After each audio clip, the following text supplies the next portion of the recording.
Bonjour à tous, ravi de vous retrouver dans Smart Job, votre rendez-vous emploi RH. C'est tous les jours, du lundi au vendredi, débat, analyse, expertise et vos rubriques habituelles. Évidemment, bien dans son job. Aujourd'hui, on parle du coaching expérientiel. On va tout vous expliquer. Laure Soulage, la conceptrice, est avec nous, fondatrice de Happy Few. Elle sera notre invitée. Le livre de Smart Job, Les entrepreneuses de légende. C'est un livre d'histoire passionnant sur les traces de femmes incroyables qui sont devenues des marques emblématiques. On en parlera avec Sylvain Bersinger. Il est auteur de ce livre, édité chez Henrik B. Éditions. Et puis le cercle RH, vous connaissez notre rendez-vous, c'est le cercle des experts, l'actualité, les retraites, les dividendes salariaux. On fera le point aussi sur la place des femmes dans l'industrie avec les experts de Smart Job. Et pour terminer, le ghosting. Bah oui, le ghosting, c'est un mot anglais, mais pour dire que globalement, on a été ghosté, on ne vous a pas répondu. On en parlera avec Stéphane Peters, cabinet Peters Consultant, pour tenter de savoir ce qui se passe. Quel est le phénomène. Voilà le programme, tout de suite, c'est bien dans son job.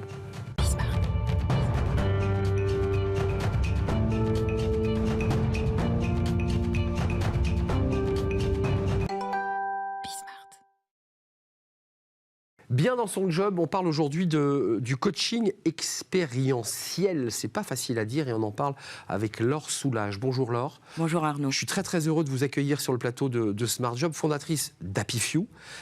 D'abord, souvent c'est intéressant de mettre des images pour comprendre un concept, parce que parfois on en parle. On va voir des images de ce que vous faites. C'est un des éléments de ce que vous proposez dans ce coaching. Regardez les images, on va pouvoir les commenter en direct et puis on va se parler ensuite, évidemment. On découvre ces images. Un homme, un animal. L'objectif, c'est quoi, Laure ? L'objectif ici, c'est établir la connexion avec le cheval et parvenir à une coopération, c'est-à-dire inciter le cheval à suivre l'humain. L'homme qui est là, c'est un manager, un dirigeant d'entreprise. Exactement. Il a signé en bas de la feuille chez Happy Few, il a dit « j'ai envie, je vais y aller ». C'est pas un cavalier, hein ? Pas du tout. C'est l'équi-coaching, qui est une des formes de coaching expérientiel, n'est pas destinée aux cavaliers. Elle est destinée à des managers, des dirigeants, des collaborateurs d'entreprise. Alors là, sur cette vidéo, c'est intéressant, Laure, parce qu'on voit l'homme qui a tourné le dos à l'animal, et vous êtes une cavalière émérite, et on parlera de vos exploits en montagne, mais vous êtes une passionnée de sport. Là, on voit cet homme qui n'y connaît rien en équitation, il s'est éloigné du cheval. Le cheval l'a regardé, puis finalement, il a réussi à le conquérir. Il a gagné le pari, là. Là, il est en train de gagner le pari. C'est-à-dire qu'il a pris le temps de ressentir, d'observer le comportement de l'animal qui, ici, en tout cas en équi-coaching, joue le rôle d'un miroir grossissant, d'un révélateur instantané qui permet à la fois à l'humain de ressentir et de voir l'impact qu'il a. Laure, vous connaissez les animaux, parce que le cheval, d'un regard, vous nous dites là quoi ? Il a l'encolure baissée, il est calme, il ne bouge pas la queue. Qu'est-ce qu'il nous dit, ce cheval, de l'attitude de l'homme en face ? Il nous dit que l'homme, actuellement, est en train de réfléchir. Moi, je me focalise sur l'humain. Je connais bien les chevaux, puisque c'est ma passion depuis l'âge de 6 ans. Mais mon focus, en tant que coach, c'est sur l'humain. Et donc, il est calme, lui. Il est calme. Il a une cravache, il tient la cravache, il la porte le long de son bras. Oui, c'est-à-dire en position neutre. Cette cravache, c'est un stick qu'on utilise en équi-coaching comme prolongement du bras. C'est un objet qui n'a pas de pouls, qui n'a pas d'énergie, juste l'énergie qu'on y met. Et c'est juste pour agrandir sa zone de confort, si besoin. En l'occurrence, là, non, puisque l'humain décide d'aller au contact. Et donc, il est entré en communication avec l'animal. Et donc, il a réussi à faire que cet animal, le cheval, le suive. Plus que de entrer en communication, il a créé la connexion. Voilà, on n'est pas chuchoteur, on n'est pas dans l'ésotérique. C'est-à-dire, c'est vraiment la métaphore de comment on entre en contact avec l'autre. Comment, de par ma qualité de présence, mon alignement, j'incite l'autre à avoir envie de me suivre. Donc, quand je vous entends, ça raconte aussi ce qui se passe dans les espaces professionnels. C'est d'ailleurs pour ça que des équipes viennent vous voir pour faire de la montagne, parce qu'on va parler montagne, mais aussi de ces stages d'équi-coaching. C'est quoi ? Il y a une équipe, on vous dit, parce qu'il y a un cahier des charges quand on vous appelle, on vous dit, voilà, j'ai des tensions dans l'équipe, j'ai des difficultés d'échange. Qu'est-ce qu'on vous pose sur la table avant d'accéder à la carrière ? Alors, soit ça concerne des individus Soit des équipes, effectivement. Sur les individus, ce sont des problématiques en lien avec l'estime de soi, la confiance en soi, l'efficacité personnelle, la place qu'occupe l'individu. Et donc, dans des périodes assez bouleversantes, soit de prise de poste, soit de reconversion, soit de burn-out. Et collectivement, c'est plus des problématiques liées au leadership, au partage d'ambition, de vision, de cohésion, tout ce qui a trait au collectif. Il y a la montagne, il y a l'équitation. Ça débloque quoi à l'issue de tout cela? Ce monsieur, par exemple, que je ne connais pas, qui visiblement a réussi à rentrer en connexion avec l'animal, il va en sortir grandi, il va en sortir plus apaisé, il va en sortir plus ouvert aux autres. C'est quoi l'aboutissement de son histoire à lui? C'est tout à la fois, en tout cas ce qui est génial avec l'équi-coaching ou le mountain coaching, c'est que ça produit un résultat immédiat à effet durable. Effet durable pourquoi? Parce qu'on va toucher le cœur, les tripes avant de toucher le mental. Donc ça s'engramme dans nos cellules et plus que d'entrer en connexion avec le cheval, c'est d'entrer en connexion avec soi-même. Je voudrais qu'on montre ce livre pour parler de la montagne, parce que c'est vos deux passions. Vous êtes une cavalière, une éleveuse, me semble-t-il, oui. Et par ailleurs la montagne, qui est une de vos passions aussi. Ce livre, Le Cheval Coach, l'équi-coaching, une expérience transformante, édition Yves Michel, collection Colligence. Ça, c'est votre livre. Parlons montagne. Je pratique la montagne. L'idée, c'est vous emmenez une équipe qui ne s'entend pas bien et vous les accrochez à une corde avec des mousquetons. Et tout le monde est tenu? L'idée d'abord, c'est d'utiliser la montagne comme un support média. Ils sont reliés quand même là, ils sont encordés là. Mais surtout de faire appel au savoir-faire des guides de haute montagne et des secouristes en haute montagne. Je suis associée dans un cabinet qui s'appelle Mountain Pass, qui a été créé par Blaise Agresti, ancien patron des secours en haute montagne et colonel de gendarmerie. Le top. Voilà. Et donc tous les programmes immersifs que nous déployons, nous le faisons avec les guides de haute montagne et les secouristes. Pour le redire, les entreprises se creusent un peu la tête en ce moment parce qu'il y a des problèmes de recrutement, mais il y a aussi des problèmes de tension dans les équipes, beaucoup d'agressivité, beaucoup de difficultés. Ça dénoue des choses, hein. Je le redis, quand on est accroché, qu'on a mis son baudrier, qu'on est tous accrochés, et que s'il y en a un qui tombe, la métaphore est évidente, hein. S'il y en a un qui tombe, tout le monde part. Hein. Exactement. Ce sont des univers qui sont propices à accorder sa confiance et digne de confiance. Quelque part, la redevabilité, c'est peut-être ce qui manque un peu en entreprise aujourd'hui. En tout cas, ça, c'est une de mes hypothèses. Moi, je m'intéresse aussi à votre parcours, Laure Soulage, parce que vous écrivez des livres, vous êtes très engagée sur l'équi-coaching. On voit encore cette très belle image avec cette femme là qui est. Alors là, il se passe quoi d'ailleurs, juste pour la commenter cette image? Qu'est-ce qui se passe là? Elle l'a séduit, elle est en connexion. Qu'est-ce qui se passe là? Il se passe que ça faisait un moment qu'elle était accroupie, qu'elle ne faisait rien et qu'elle était juste dans la présence à elle-même. Et qu'à partir du moment où elle a été vraiment présente à elle-même, le cheval s'est approché d'elle. Voilà. C'est magique. Il y a quasiment un effet magique. Vraiment. Ouais. Donc c'est pas ésotérique, mais il y a quand même quelque chose de l'ordre de l'invisible qui se passe entre ces deux êtres. Oui, il faut savoir que le cheval est une véritable éponge émotionnelle. C'est un concentré d'intelligence émotionnelle. Et je crois que cette image l'illustre très bien. Pourquoi vous êtes jeté à bras le corps dans ces activités? Parce que vous étiez éleveuse, passionnée d'équitation, faisant de la montagne. Pourquoi vous ouvrir au monde de l'entreprise? Le monde de l'entreprise a été ma première passion. C'est ça que je voulais vous entendre dire. Voilà. Vous en venez? J'en viens. J'ai monté plusieurs business et j'ai toujours été à cheval sur plusieurs métiers du conseil, toujours dans l'accompagnement des organisations et de l'humain. Et aujourd'hui, quelque part, ma mission de vie, c'est d'aider l'humain à grandir et à se révéler au contact de la nature et du vivant. Ce qui doit être très fort dans votre mission et dans votre travail, qui est presque une passion d'ailleurs, c'est le retour de sortie de session. Ils viennent de faire un sommet, on se désencorde, on prend un verre au refuge. C'est les retours d'expérience qui doivent être incroyables. Et puis on va dans le haras, on prend un verre et on vous parle. Qu'est-ce qu'on vous dit? Ce qui est intéressant dans le coaching expérientiel, c'est qu'on commence d'abord par une expérience et ensuite on décrypte, on analyse, moi je fais des hypothèses, je questionne et on peut faire des transpositions. Donc c'est vraiment lors de ce retour d'expérience que on tire la quintessence de ce qui s'est passé, de ce qu'on avait d'abord vécu. Action, ce qui se passe, observation. Puis ensuite, vous tirez évidemment des choses qui vont remonter, en tout cas dans l'orga, pour dire oui, effectivement, il est capable, non, il a chuté, non, on le sent blessé. Enfin, il y a quand même, c'est très psy ce que vous faites. Hein. Il y a une dimension psychologique forte. Oui. Évidemment.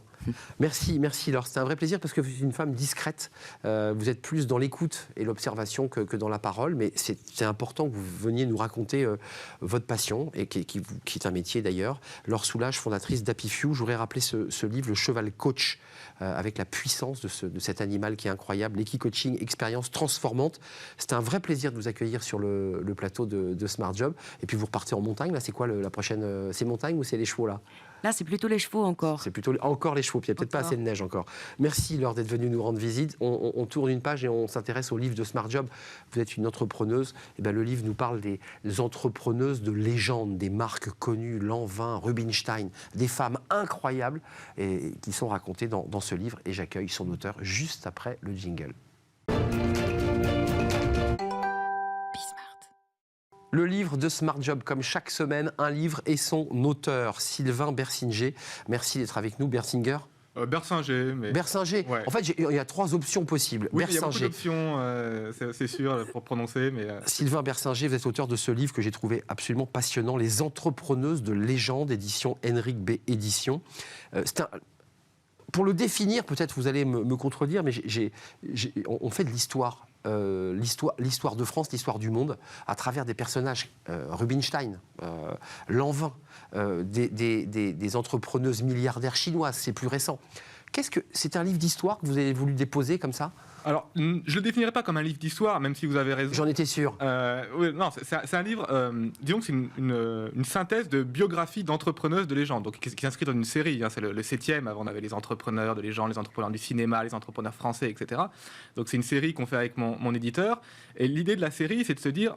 Quand on veut comprendre le parcours des entrepreneurs, qui est en fait fascinant, hein, la vie des entrepreneurs, c'est digne des meilleurs scénarios hollywoodiens. Il y a plus besoin de fiction quand on s'intéresse au parcours des entrepreneurs. Leur vie est incroyable. Et voilà, et l'idée, c'est de se dire, quand on s'intéresse aux entrepreneurs, plutôt que de lire la biographie de chacun qui fait 4, 5, 600 pages, on va condenser tout ça dans un livre, avec dans chaque livre 10, 12, 15 profils d'entrepreneurs, où on a en 15-20 pages à la fois rapidement l'essentiel de chacun de ces entrepreneurs. Mais vous avez raison, c'est un petit peu à la fois historique et économique, parce que tous ces entrepreneurs et entrepreneuses, dans l'occurrence, ils s'inscrivent dans le monde dans lequel ils vivent. Donc on retrouve les évolutions économiques, on retrouve l'antisémitisme, la guerre 39-45, Helena Rubinstein, qui naît à Cracovie. Bien sûr, la Chine, vous parlez de la Chine, la rupture dans les années 80 avec la transition vers le capitalisme, puisqu'avant, évidemment, il n'y avait pas d'entrepreneurs en Chine. Donc oui, quand on regarde le parcours des entrepreneurs, forcément on fait un peu d'histoire économique, d'histoire sociale, politique, mais je dirais que ce n'est pas le but premier du livre, c'est la conséquence.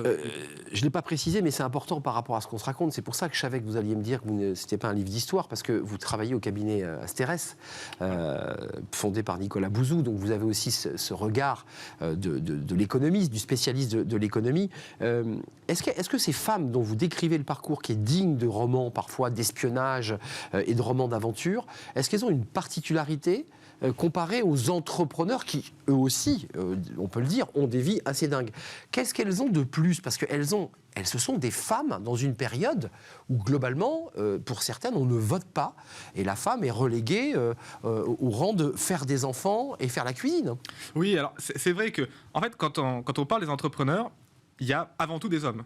Et il faut bien le dire, très peu de femmes. Oui. Et le premier tome de la série, il y avait à 95% des hommes, au moins. Oui, et tout le monde me disait, mais parle des femmes, il y a des femmes et des entrepreneuses. Alors, il y en a, c'est vrai, mais il faut bien admettre qu'il y en a beaucoup moins que des hommes, tout simplement parce que vous le disiez, pendant très longtemps, les femmes ne pouvaient pas voter, ne pouvaient pas ouvrir un compte bancaire sans leur mari. C'est encore le cas dans certains pays.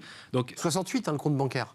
J'aurais dit les années 50, enfin, je ne sais plus exactement, mais c'est dans l'après-guerre en tout cas. Hein. En France, bien sûr, dans d'autres pays, c'est différent. Mais quand même, ces femmes que vous nous décrivez, elles ont créé des marques emblématiques. Je ne vais pas citer toutes les femmes de votre livre, mais Lanvin, Rubinstein, qui aujourd'hui sont des marques emblématiques, mondialisées. Enfin, ce sont des sagas aussi économiques incroyables. Est-ce qu'elles ont eu une particularité dans la manière de fabriquer leurs marques? Alors, moi, j'ai abordé le sujet pas en universitaire qui essaie d'obtenir des échantillons fiables des hommes, des femmes, de les comparer, etc. Donc, comme vous le disiez, moi je suis économiste au cabinet Asterès, donc je suis plutôt macroéconomiste et conjoncturiste. Ben oui. Je fais cette biographie d'entrepreneur, on va dire, sur mon temps libre. Le soir, le soir à la lueur de la bougie. En amateur. Donc j'aborde pas le sujet avec la rigueur de l'économiste ou de l'université. C'est ça. Il y a un plaisir de lecture quand même. Et d'écriture, ouais, avant tout. Ça sent. Et donc, je vais vous répondre, mais ce n'est pas une réponse qui a la prétention d'être une réponse d'universitaire. En fait, je trouve que quand on regarde les parcours des hommes et des femmes, mon intuition, c'est que dans le fond, dans la manière d'entreprendre, je ne trouve pas qu'il y a énormément de différence. Alors, il y a une différence sur les secteurs. C'est vrai. Les entrepreneuses, on les retrouve, les femmes, on les retrouve très souvent dans les cosmétiques et la mode, tout ce qui est mode et luxe. Parfum, mode, luxe. Voilà, parfum, mode, luxe, cosmétique. Et pharmacie pour la Chine.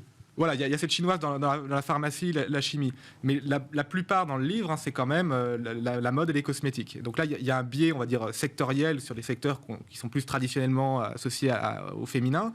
Donc là, il y a effectivement une spécificité.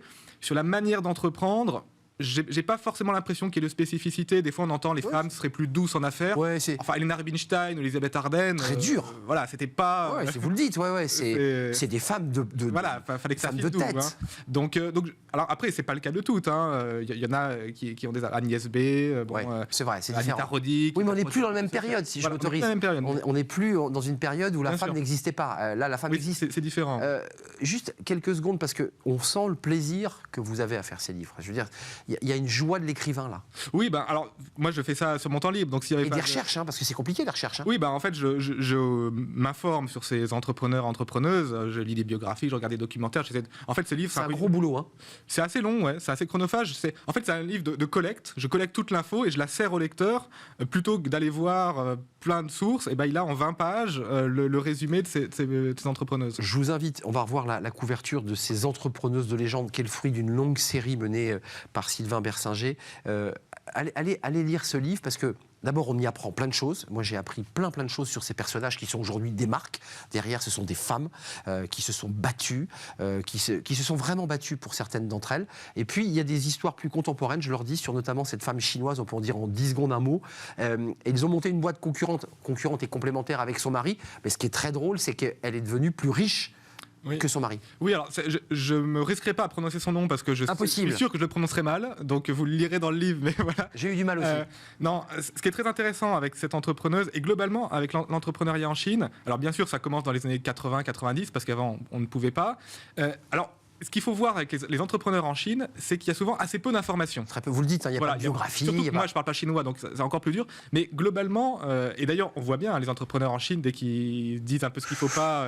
oui, ils peuvent finir... Donc c'est assez difficile. Mais en fait, c'est vrai qu'on voit cette entrepreneuse qui a commencé à faire un peu des études de chimie, qui a commencé dans la pharmacie un petit peu par hasard. Et c'est vrai, avec son mari, qui avait une entreprise concurrente ou complémentaire, on ne sait pas trop, parce qu'il y avait des liens aussi sûrement avec le Parti communiste, dont on ne comprend pas très bien les d'État à l'origine. Ouais. Oui, alors souvent en Chine... et donc, elle arrive, pour conclure, elle arrive à le... Elle arrive à le dépasser, et voilà, ce couple, cette famille, c'est devenu une des plus grandes familles de l'industrie plus puissante pharmaceutique mondiale. Alors avec des déboires un peu assez récemment, mais ce qui est intéressant en Chine, c'est que les femmes, les entrepreneuses, semblent avoir une place plus importante que en Occident. Lisez ce livre, Les entrepreneuses de légende, Sylvain Bersinger, l'éditeur Henrik B. Édition avec un S. C'est un vrai plaisir de vous accueillir. Je précise que ce livre est très bien écrit. Merci à vous. On fait une courte pause et on va se tourner vers les experts de Smart Job. Ils sont attendus évidemment sur les sujets d'actualité de la semaine. Évidemment la réforme des retraites avec quelques annonces, notamment d'Olivier Dussopt. On va parler du dividende salarial et puis on parlera des femmes trop peu nombreuses encore dans l'industrie à l'occasion de cette semaine de l'industrie. Voilà le programme. On accueille juste après la pause les experts de Smart Job.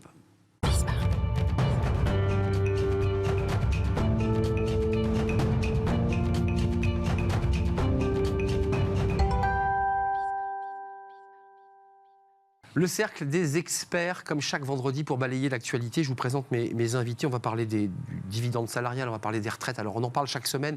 Ça avance très lentement. Puis, on parlera aussi des femmes dans l'industrie parce qu'elles ne sont pas assez nombreuses, ces femmes dans l'industrie. Avec moi, Olivia Copin. Bonjour, Olivia. Bonjour. Vous êtes fondatrice de Juste Business, enseignante au CELSA. Merci d'avoir répondu à l'invitation. Jean-Claude Beaujour est avec nous, avocat international en droit des affaires. France, États-Unis, c'est des sujets que vous connaissez parfaitement bien. Et puis avec nous, Emmanuel Duberry, qu'on accueille, qui est un nouvel expert, consultant chez Backbone Consulting. C'est un vrai plaisir de vous accueillir dans ce cercle très fermé des experts. Commençons par le dividende salarial. Alors, c'est un sujet, vous vous souvenez, qui avait monté sur la prime Macron, puis ensuite le partage de la valeur ajoutée et... est arrivée là l'idée de rendre obligatoire pour toutes les entreprises ce dividende salarial. Qu'est-ce que vous en pensez? Parce que c'est un vrai débat qui venait équilibrer la distribution, évidemment, des dividendes, distribution historique. Vous y croyez, cette idée de rendre obligatoire le dividende salarial? Alors au niveau du moyen, c'est vrai que c'est à discuter, mais en tout cas sur le projet en lui-même, je pense qu'il répond vraiment aujourd'hui à un besoin de société, c'est-à-dire que sur cette prime de partage de la valeur, au-delà de l'aspect économique, c'est un projet de société. Porté par Pascal Canfin. Et on rejoint d'ailleurs toute cette dynamique sur la responsabilité et la part de l'entreprise que l'entreprise doit avoir justement dans cette égale répartition des richesses. Mais obligatoire ou pas? Parce que c'est tout l'enjeu, ça existe déjà, le dividende, les dividendes, l'intéressement, la participation, il y a plein d'outils. Pour les entreprises, pour les entreprises de plus de 50 personnes. Ça veut d'ailleurs rien dire, dividende salarial. Hein. Pour les entreprises de plus de 50 personnes. Moi, je pense qu'après, techniquement, ça peut encore se travailler. L'idée, c'est quoi? Me semble-t-il, si on veut révolutionner les mentalités françaises, il faut que celui qui se défonce pour son entreprise, même lorsqu'elle est petite, puisse quelque part s'y retrouver. Moi, j'ai rencontré très récemment une dame qui me disait « J'ai été payée un peu plus que SMIC tout au long de ma carrière parce qu'elle était une très bonne vendeuse dans sa boutique de lingerie. » Et elle me disait « Voyez, le patron, lorsqu'il a vendu, il a très bien vendu son affaire et j'ai rien eu de plus, j'ai été mise à la retraite. » Elle disait ça sans amertume. Eh bien, cette femme, elle a participé au développement commercial de cette entreprise et elle aurait mérité d'avoir quelque chose de particulier. Donc je pense que si nous voulons précisément, vous disiez les États-Unis en parlant de moi, justement si on veut redonner le goût de l'entreprise, si on veut casser l'idée qu'il y a d'un côté les patrons, de l'autre côté les pauvres salariés qui sont massacrés, il faut la partager. Il faut partager cela. Et donc celui qui rentre dans l'entreprise, celui qui travaille pour cette entreprise, qui a fait gagner, parce qu'on ne gagne pas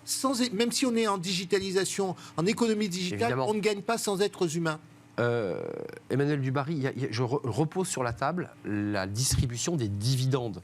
Si on veut faire accepter ces distributions de dividendes aux actionnaires, est-ce qu'il n'est pas nécessaire, et c'est ce qu'évoque d'ailleurs le projet porté par Elisabeth Borne et Olivier Dussopt, qui reprenait le projet de Pascal Canfin, de dire après tout, pour faire un équilibre, il faut aussi des dividendes salariaux. Mais le vrai problème, c'est la notion d'obligation, et c'est d'ailleurs le président du MEDEF qu'on a beaucoup parlé hier et avant-hier. Exact. C'est un peu la vieille lubie française de vouloir forcer les entreprises à agir. Et dans ce cas-là, on voit bien la logique du gouvernement qui est de... Le gouvernement ne peut pas tout, quoi qu'il en coûte trop cher. Du coup, maintenant, on renvoie la balle aux entreprises et c'est à eux de se débrouiller. Mais vous savez, il y a une chose. C'est exactement ça. Effectivement, si on n'a pas d'obligation, parce qu'on peut effectivement ne pas procéder par l'obligation, mais il y a une telle demande sur certains marchés qui sont tendus que de toutes les façons, les entreprises suivront. Donc effectivement, cette incitation par rapport entre l'offre et la demande fera que les entreprises, elles y viendront naturellement. 100 milliards d'euros dépensés pour faire face à l'inflation. Non, mais c'est pour remettre en perspective ce qu'on a mis sur la table, ce que le gouvernement a mis entre le bouclier, entre tous ces sujets. Vous vouliez intervenir, Olivier? Oui, je pense que sur la notion d'obligation, quand même, ce qui me paraît important, c'est qu'en fait, tous les grands acquis sociaux, en fait, toutes les avancées en termes de justice sociale, justice économique, c'est parce que l'entreprise a été aussi contrainte de le faire. Sur la parité homme-femme, sur l'égalité des salaires. Index Pénicaud. Voilà, donc du coup, c'est vrai que d'un côté, il ne faut pas trop contraindre les entreprises, mais en tout cas, sur les grandes avancées, je trouve que, en tout cas, la répartition de la valeur travail est quand même un point très important aujourd'hui. Mais ne paraît pas juste avant de nous quitter, parce qu'il y a d'autres sujets, les retraites, c'est un sujet qui bouge un tout petit peu, légèrement. En fait, ça répond aussi à la polémique qui était montée sur faut-il indexer ou pas. Complètement. Parce que ça répond à ça. Si on n'indexe pas les salaires sur l'inflation, il faut trouver une solution pour trouver des marges. Mais les politiques de gauche, type Fabien Roussel, sont vent debout contre le dividende salarié parce qu'ils disent que ça ne représente pas une augmentation de salaire. Mais évidemment. En fait, le gouvernement ne fait que des mécontents, à la fois les entreprises et le public qui le portait. Donc c'est bien pour contourner les risques de tension sociale en disant regardez, on n'indexe pas, mais quand même, on vous permet d'avoir un peu de gras, un petit peu d'argent en plus. Oui, et puis, alors après, il y a la question, et vous l'avez évoqué, vous allez l'évoquer, retraite, dividende, comment est-ce qu'on calcule la retraite sur le salaire, etc. Voilà, donc, ça c'est hors retraite. Voilà, donc c'est le vrai sujet, parce que pour avoir une bonne pension de retraite, il faut avoir un bon salaire, donc c'est un sujet. Maintenant, je reviens sur l'idée de départ. L'idée, dans un premier temps, c'est faire bouger les mentalités, faire en sorte que notre pays qui est extrêmement attractif, notamment par exemple dans les services, sur des métiers difficiles. Il faut que les gens se disent, quand vous vous réveillez à point d'heure pour pouvoir aller travailler dans un restaurant, vous avez de longues journées, de longues journées d'amplitude. Ce sont des métiers difficiles dans le bâtiment, etc., etc. Je pense qu'il faut trouver, il faut mener la réflexion et on trouvera bien des solutions. Mais, en forçant ou pas, Jean-Claude? Je vous ai senti un peu. Vous êtes plus modéré parce qu'Olivier a dit à un moment donné, il faut aiguillonner, il faut imposer. Mais vous savez, moi, je pense qu'il faut faire de la manière suivante. Rester sur avoir de l'incitatif très rapidement et avec non pas la menace, mais l'indication que si on ne parvient pas sur l'incitatif à un moment donné, à forcer le trait, pour éviter que nous nous cristallisions encore sur un rapport entreprise, parce que ça va toucher beaucoup les petites entreprises, petites entreprises, grandes entreprises, salariés. Je pense qu'il faut que nous montrions une autre méthode, forte incitation. Et je dis que les tensions sur le marché du travail sont là. Et si on pourrait imaginer une période très rapide, on évalue dans une période puisqu'on est dans un septennat un quinquennat, qui commence. On évalue à 2 ans ce que ça donne, et si ça ne donne pas les résultats attendus, on oblige à une phase obligatoire. Un dernier mot sur ce sujet. C'est une mesure de droite qui a l'air de gauche, c'est une mesure de droite parce qu'en fait, ça va remplacer les augmentations de salaire parce que les entreprises ne pourront pas à la fois verser des dividendes et des augmentations de salaire. Et c'est une mesure de gauche parce que c'est le partage de la valeur, donc c'est un peu la synthèse du macronisme. Donc c'est ça, c'est exactement, vous reprenez bien les papiers d'ailleurs, c'est un peu ça, c'est espèce d'entre-deux. Olivier Babot qui en parlait. C'est Olivier Babot qui dit c'est un peu les deux à la fois. Oui, mais pourquoi pas et qui ne veut rien dire sur le plan économique, je m'autorise à le dire, parce que dividende salarial, il va falloir bâtir dispositif technique, parce que l'action, on sait ce que c'est, il y a des actionnaires qui investissent dans l'entreprise, tout ça est très identifié. Le dividende salarial, je ne vois pas très bien comment on le monte. Fermons la parenthèse, parce que c'est un sujet qui doit répondre d'ailleurs à des enjeux politiques à travers cette communication. Les retraites, c'est aussi un sujet politique. Alors, il y a Olivier Véran qui a pris la parole, Olivier Dussopt, cette semaine, sur une chaîne concurrente et amie, qui a dit qu'effectivement, on allait vers les 65, et puis il dit on termine les négociations syndicales.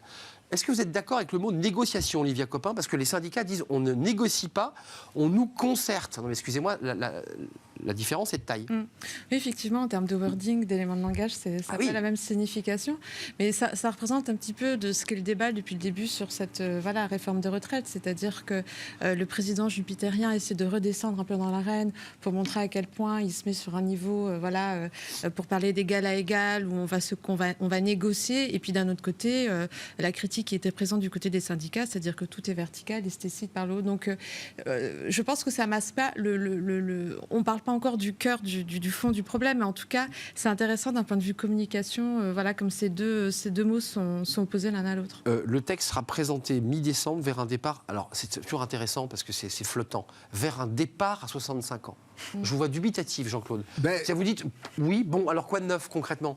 J'ai compris que le président, dans le projet que nourrissait le gouvernement, considère qu'on va aller jusqu'à 2031, donc sur 10 ans. Donc on a une décennie sur on laquelle... a le temps de voir venir quand même. On a le temps de voir venir. On n'est pas si en crise que ça, alors, Jean-Claude. Non, mais là où j'aurais aimé avoir une position plus tranchée, parce que finalement, on a le temps, bien sûr, de voir venir, mais éventuellement de retoquer ou de raboter le projet par la suite. Mais c'est la méthode du gouvernement où on annonce un projet sans en définir les contours.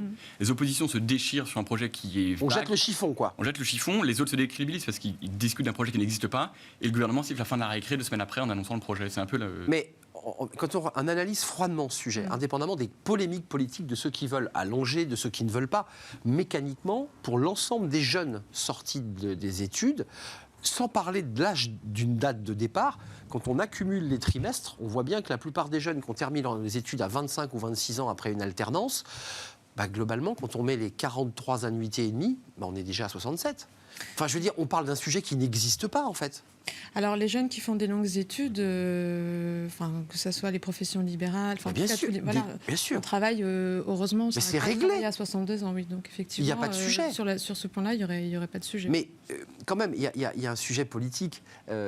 Qu'est-ce qu'on fait là? Qu'est-ce qu'on nous dit? Qu'est-ce qu'on dit aux Français, aux chefs d'entreprise? Parce qu'il y a une partie des chefs d'entreprise qui disent il n'y a pas le choix, il faut travailler plus longtemps. Puis une partie des Français qui sont en souffrance dans leur travail et qui disent nous, c'est pas possible, déjà à 55 ans, je suis cuit. Qu'est-ce qu'on nous raconte là? C'est là où le message est complètement dilué. Le message est complètement dilué parce que d'un côté, on ne sait pas très bien où on va sur l'âge effectif de départ à la retraite. De l'autre côté, on est insatisfait ou on rend les choses très compliquées pour ceux qui sont en souffrance. Moi j'ai vraiment une préoccupation et vous savez qu'on a déjà abordé ce sujet. C'est très bien de parler de l'âge de la retraite. C'est les seniors qui vous préoccupent. C'est les seniors. Quel accompagnement dans la carrière d'un individu, d'un travailleur, d'un salarié. La souffrance au travail, par exemple, si on veut effectivement que les gens partent plus tard, eh bien, il faut faire en sorte que cette souffrance au travail soit mieux gérée, soit anticipée, soit un vrai sujet d'intérêt national. Moi, je peux vous dire que vous avez de la souffrance au travail, que ce soit chez le salarié au bas de l'échelle, le cadre moyen, le cadre supérieur, le haut fonctionnaire. On ne le dit pas. Il est perdu, il est au placard. Le haut Il n'a fonctionnaire. pas rien à faire. Chez les magistrats, vous voyez, on veut un état de droit, on veut une justice. Chez les magistrats, 45% des magistrats sont considérés en souffrance. Et on ne parle pas des diplomates. Et on ne parle pas des diplomates qui sont perdus aussi. Qui sont perdus. Pour des raisons différentes. Donc vous voyez, pour toutes ces raisons, je pense que quel que soit le projet, si on n'accompagne pas ce projet, de toutes les façons, on va dans le mur. Il y a des souffrances. Mais de toute façon, c'est une montagne qui va bouger d'une souris, cette réforme. Et c'est pas une surprise parce qu'Emmanuel Macron l'avait annoncé dans sa campagne que ce serait 65 ans. Au second tour, il avait atténué en disant il n'y a rien de neuf. Il n'y a rien de neuf. Ce qui est nouveau, c'est qu'on passe d'un projet en 2017 qui était majeur à une toute petite réforme. Et ce qui est intéressant, c'est la prise de parole de Laurent Pietraszewski hier dans Le Monde, tout à fait. Qui était l'ancien secrétaire d'État chargé de la réforme des retraites, qui demande au gouvernement où est passée l'approche sociale. Il s'agit d'une approche essentiellement budgétaire. Donc on a trouvé meilleur porte-parole. Laurent Pietraszewski. En charge des retraites, rappelez-vous d'ailleurs. Et vous voyez, c'est là où il faut que nous fassions un point d'arrêt. Vous venez de dire quelque chose qui est intéressant, c'est de dire on a une approche budgétaire. Hier, chez l'un de vos confrères, on parlait de problèmes de souveraineté française. Grand débat. Et on se rend compte que nous avons, sur un certain nombre de grands sujets, une approche budgétaire. Je ne dis pas que les solutions sont faciles, mais à force d'avoir des approches budgétaires, on voit qu'on met simplement un petit pansement sur une grosse plaie et donc, en permanence, la jambe reste malade. Un mot, Olivia, parce que je voudrais juste qu'on se dise un mot sur l'industrie et les femmes, parce qu'on a un problème d'industrie, puis on a en plus un problème de féminisation des métiers dans l'industrie. Mais quand même, sur ce sujet que vous évoquez, c'est intéressant parce qu'on est sur du budgétaire, on est sur une réforme très comme ça, cosmétique, mais dans le fond, on ne touche pas aux gros enjeux. Certains disent qu'il faut toucher évidemment aux régimes spéciaux, on n'en parle pas, personne n'en parle. Enfin, c'est des vrais sujets quand même. Oui, on reste sur un débat de surface. Voilà, donc effectivement, c'est très politique. On ne s'attaque pas au fond parce que le climat aussi social ne le permet pas. On est quand même sur des sujets assez, qui peuvent s'embraser. Il y a d'autres sujets de tension dans l'agenda des Français, le sujet de la crise énergétique. Donc, c'est assez délicat. Juste, je ne veux pas qu'on se quitte avant d'avoir dit un mot. Je sais que ça vous passionne, Emmanuel. Les femmes dans l'industrie. Il y a la semaine de l'industrie, il y a double débat. Ouais. Il faut réindustrialiser la France, ça c'est le premier sujet. Et le deuxième, c'est qu'on découvre que dans les filières de formation, globalement, c'est plutôt des garçons qui vont, un peu comme dans la tech d'ailleurs.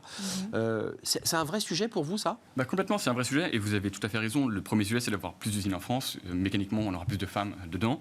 Après, il y a des filières qui sont largement majoritaires en termes de féminisation dans l'industrie, mais il y a un point qui est intéressant, c'est les conséquences de la réforme Blanquer du lycée sur les femmes dans l'industrie, où on a proposé aux élèves de ne plus faire de maths, donc mécaniquement, moins d'élèves remis en cause, là. Exactement, maintenant c'est revenu, mais il y en a 4 ans, on a un vide de 4 ans qui est quand même assez sidérant. Un peu comme pour les médecins, il va y avoir un trou là. Vous êtes d'accord, Olivia, avec ça ? Je pense que c'est vraiment au rôle de l'école, justement, d'imposer les maths le plus longtemps possible, parce que finalement, tout ça, c'est des impacts culturels, c'est une question d'éducation, de culture. C'est-à-dire que les filles sont naturellement poussées, même inconsciemment, dans des filières, on parle beaucoup du care, notamment pour les femmes. Oui. Et comme on s'approche des fêtes de Noël, pardon, je me permets de le préciser, mais quand vous voyez les jouets dans les grands magasins, tout ce qui est joué sur les expériences scientifiques, tout ce qui ça... C'est les garçons, sur les photos, c'est les garçons. Voilà, donc en fait, c'est justement là, pour le coup, à l'école, d'imposer son projet politique qui est de vraiment d'égaliser, et de pas choisir sa filière en fonction... Femmes dans l'industrie, ça ne veut pas dire des femmes forcément dans les bureaux en col blanc, c'est aussi des femmes qui travaillent dans les usines. Bien sûr, et elles sont prêtes. Je rappelle que à une époque ancienne, parce qu'il n'y avait plus d'hommes, parce qu'ils étaient partis à la guerre, c'est elles qui faisaient les bombes. Les femmes faisaient tourner le pays. C'est vrai. 3 observations. La première, évidemment, la réforme des mathématiques, où il y a moins de maths proposées. Évidemment, ça va pénaliser, à commencer par les filles. Première chose. Deuxième chose, moi j'ai vraiment un cri d'alarme à tirer parce que cette affaire est une affaire relativement grave. Et là encore, à 10 ans, on est en train de se planter. On parle de réindustrialisation. Nous produisons à peu près une trentaine, un peu plus de 35 000 ingénieurs en France, là où il faudrait 60 000. Mais il faut savoir que certains pays comme l'Inde, la Chine, maintenant vous produisent des centaines de milliers d'ingénieurs chaque année. Ça veut dire quoi? Ça veut dire que la recherche, ça veut dire... nous sommes... L'Inde, la Chine, évidemment. Hein. Et donc, ils seront ravagés. Troisième élément, si nous ne parvenons pas à conserver nos ingénieurs, nos scientifiques dans les métiers qui sont les leurs, eh bien, nous laisserons partir soit à l'étranger, soit ils vont ce qui est déjà le cas. Hein. Ils vont, oui, mais justement... Aux États-Unis, dans les laboratoires, dans les centres de recherche. C'est peut-être le cas, mais la barre peut être redressée, ou si on les attire Gardons nos pas, cerveaux. Oui, et non seulement ils partent à l'étranger, ou alors ils partent dans la finance, par exemple. C'est vrai. Ils partent dans le Dans des commerce. secteurs plus rémunérateurs. Nombre de polytechniciens Oui, ils maintenant. vont faire des matchs avec On Goldman l'a vu Sachs. avec la crise du Covid. Ils vont faire de l'IA, ils vont faire des algorithmes. Mais oui, où ils font faire du marketing. C'est vrai. Mais pour les générations en quête de sens, Dernier mot, Emmanuel. l'industrie est peut-être une solution assez concrète à cette Et en plus, on parle de l'industrie 4.0 qui est en train de se transformer, qui est en train de travailler avec le numérique. Merci à vous trois d'avoir examiné ces 3 thèmes d'actualité. Puis les retraites, j'ai peur qu'on en reparle d'une manière un peu marronnière finalement. Merci à vous. Merci à Olivia Copin d'être venue sur notre plateau Juste Business. Merci à Jean-Claude Beaujour, avocat international. Et merci à Emmanuel Dubarry. Backbone.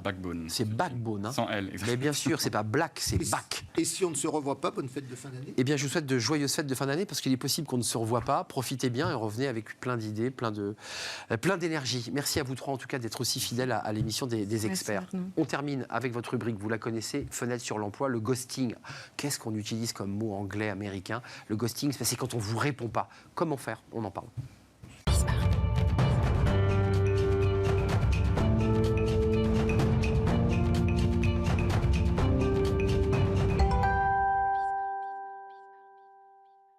Fenêtre sur l'emploi, on parle d'un mot dont vous avez entendu parler, surtout quand vous êtes un chef d'entreprise qui tentait de recruter, vaille que vaille, et vous avez été ghosté, c'est-à-dire que le candidat ne vous a pas répondu. Comment faire? On va parler d'une manière plus large d'ailleurs du désistement en plein recrutement, c'est-à-dire que voilà, hop, on renverse la table et on s'en va, et on en parle avec Stéphane Peters. Bonjour Stéphane, vous êtes le responsable et le fondateur du cabinet Peters Consultant. Vous avez 2 cabinets d'ailleurs? 2 cabinets. Chasseur de tête et... Les 2 cabinets font de la chasse de tête dans 2 secteurs d'activité différents. L'IT pour le cabinet Wimper et la construction et l'industrie pour le cabinet Peters Consultant, qui également est spécialisé dans l'outplacement. L'emplacement. Alors c'est très intéressant parce que de l'endroit où vous vous placez, évidemment, vous savez de quoi vous parlez. C'est un phénomène qui a gagné du terrain, le ghosting, c'est-à-dire, vulgairement, moi je pense que c'est une marque d'irrespect absolu. C'est quoi?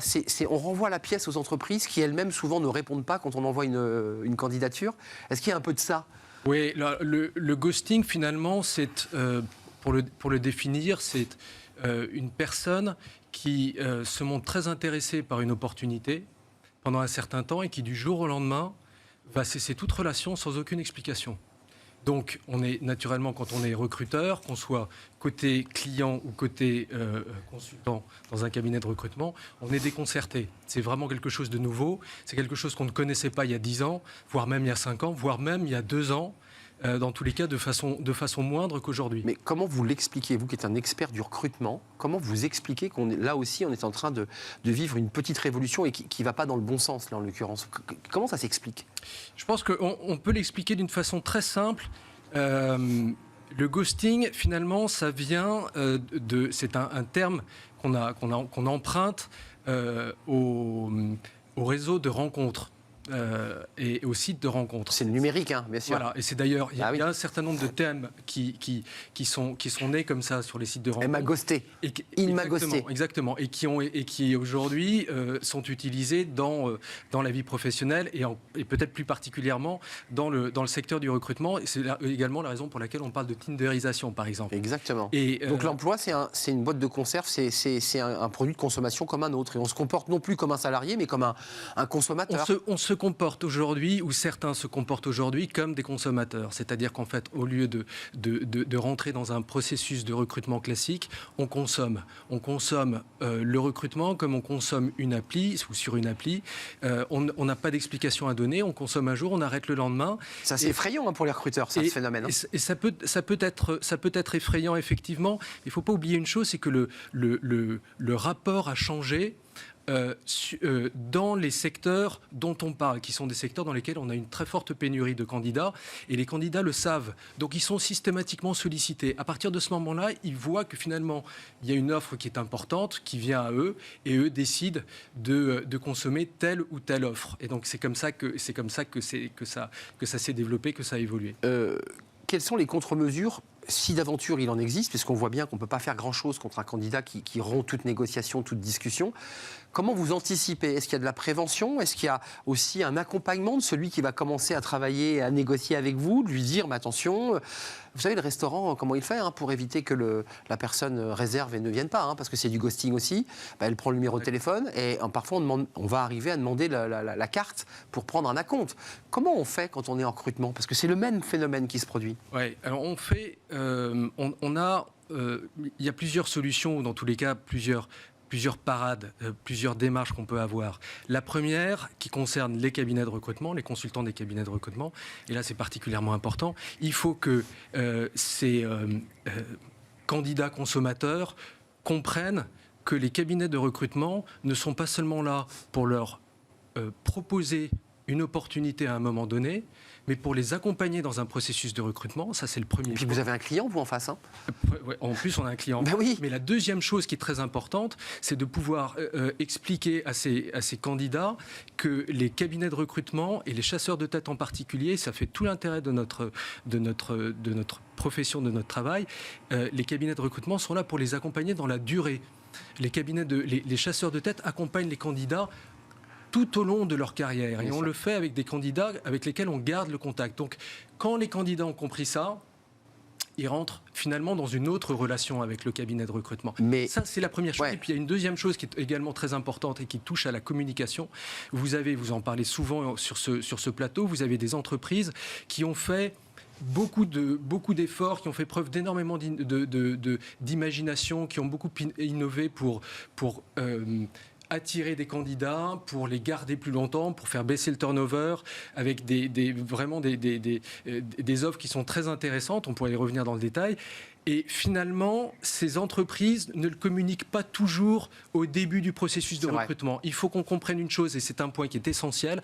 Aujourd'hui, on est passé d'un processus de sélection de candidats à un processus de séduction. Bien sûr. Et après, sélection de candidats. On en revient bien, évidemment, à ces sites qui ont fait naître, ces sites de rencontres qui ont fait naître ce mot ghosting. Merci Stéphane Peters. Vous êtes un professionnel, hein, évidemment, du recrutement. Cabinet Stéphane Peters, on a bien entendu les deux. Peters Consultant, avec l'IT d'un côté et l'industrie de l'autre, chasseur de tête. Merci d'être venu nous rendre visite. Merci à vous, merci de votre fidélité. L'émission est terminée, mais évidemment, on se retrouve lundi pour de nouvelles aventures.